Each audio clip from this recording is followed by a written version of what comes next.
मैं प्रिया राज और आप देख रहे हैं एक न्यूज 24।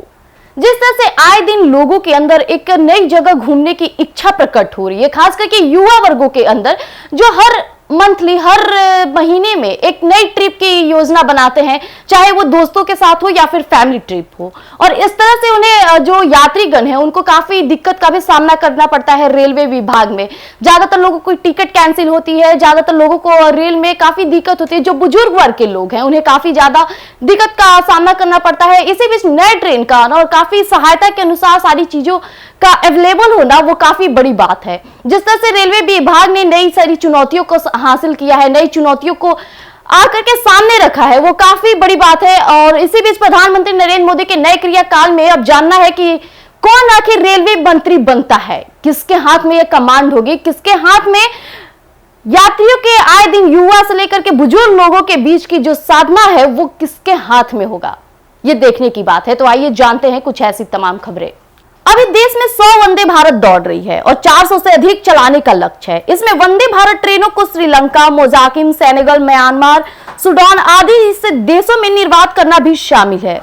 वहीं प्रधानमंत्री नरेंद्र मोदी के तीसरे कार्यकाल में नए रेल मंत्री पर बेहतर प्रदर्शन करने की चुनौती होगी। जी हां, रेल मंत्री को बुनियादी ढांचे की परियोजनाओं को गति बनाए रखनी होगी। उनके कंधे पर नई पीढ़ी की semi high speed Vande Bharat, Amrit Bharat ट्रेनों की रफ्तार बढ़ाने के साथ साथ उनका रिकॉर्ड उत्पादन के लक्ष्य का पीछा करना होगा।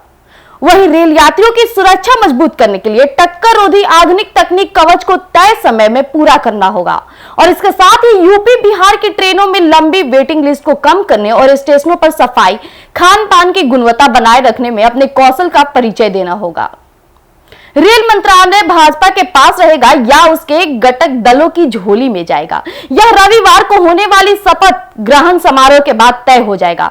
लेकिन नए रेल मंत्री पर भारतीय रेल को मुनाफे में बनाए रखना और बुनियादी ढांचा परियोजना को गति बनाए रखना और सुरक्षित ट्रेन परिचालन दबाव रहेगा। इसी तरह दरअसल मोदी सरकार ने पिछले एक दशक में 26,000 किलोमीटर की नई रेल लाइन बिछाने का कार्य किया है और इस प्रकार रेलवे ने प्रतिदिन 12 किलोमीटर रेल लाइन बिछाई है। वहीं 40,000 किलोमीटर विद्युतीकरण का कार्य किया है।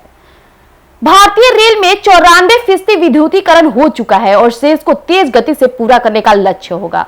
वहीं अगर बजट की बात किया जाए तो अंतरिम बजट में रेल कॉरिडोर का प्रावधान भी देखने को मिलेगा।